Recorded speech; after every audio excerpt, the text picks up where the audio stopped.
लेकिन दिल्ली के बाद बात दक्षिण की, जहां तमिलनाडु के राज्यपाल के एक फैसले पर संवैधानिक अधिकारों के गलत इस्तेमाल को लेकर सियासी संग्राम छिड़ा हुआ है। ध्यान से देखिए, इसकी शुरुआत एक पुरानी तस्वीर से करते हैं। फिक्र आपकी में हमने 14 जून को यह तस्वीर आपको दिखाई थी, जब ईडी की गिरफ्तारी के बाद स्टालिन सरकार में मंत्री सेंथिल बालाजी ने सीने में दर्द की शिकायत की और रोने लगे थे। ये तस्वीरें हमने आपको दिखाई थी। माननीय मंत्री कैश फॉर जॉब स्कैम में जेल में बंद हैं, लेकिन उनके खिलाफ राज्यपाल RN रवि के एक लेटर पर पूरे देश में बहस छिड़ गई है। इस लेटर में राज्यपाल का वो फैसला है जिसके तहत बालाजी को तत्काल प्रभाव से मंत्री की कुर्सी से बर्खास्त कर दिया गया।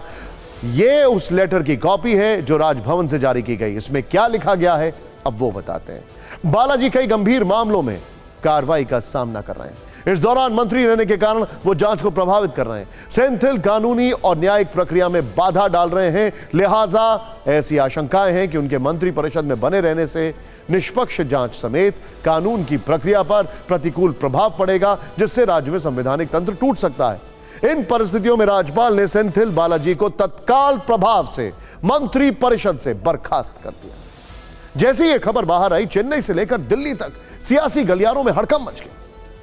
चेन्नई में डीएमके हेडक्वार्टर के बाहर पोस्टर लगाए गए। इसके जरिए मोदी कैबिनेट के उन मंत्रियों को टारगेट किया गया जिन पर केस चल रहे हैं। विवाद बढ़ता देख 5 घंटे बाद राज्यपाल को बैकफुट पर आना पड़ा और उन्होंने अपने फैसले पर स्टे लगा दिया। उन्होंने मुख्यमंत्री M.K. स्टालिन को देर शाम फिर लेटर लिखा। केंद्रीय गृह मंत्री ने मुझे सलाह दी है कि अटॉर्नी जनरल की भी राय लेना समझदारी होगी। मैं अटॉर्नी जनरल से उनके ओपिनियन के लिए संपर्क कर रहा हूं। तब तक मंत्री सेंथिल बालाजी की बर्खास्तगी के फैसले पर रोक लगाई जाती है। राज्यपाल ने अपना फैसला तो वापस ले लिया, लेकिन सवाल यह खड़ा हो गया कि क्या राज्यपाल किसी मंत्री को बर्खास्त कर सकते हैं, वो भी बिना मुख्यमंत्री की सलाह पर? आगे हम इस सवाल का जवाब आपको देंगे, लेकिन इस एपिसोड के बाद कैसे बयानों ने राजनीतिक तापमान बढ़ा दिया, उनकी एक रील देखिए।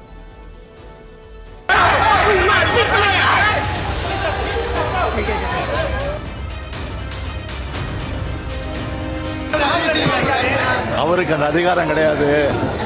நான் சட்ட ரீதியாக நாங்கள் சந்திப்போம். Opposition leader, the Honorable Chief Minister now, Through M.K. Stalin ji, as opposition leader, has categorically requested the Honorable Governor then in 2016 and 18 to dismiss a minister from the ADMK government. Now in 2023, he calls this a constitutional crisis.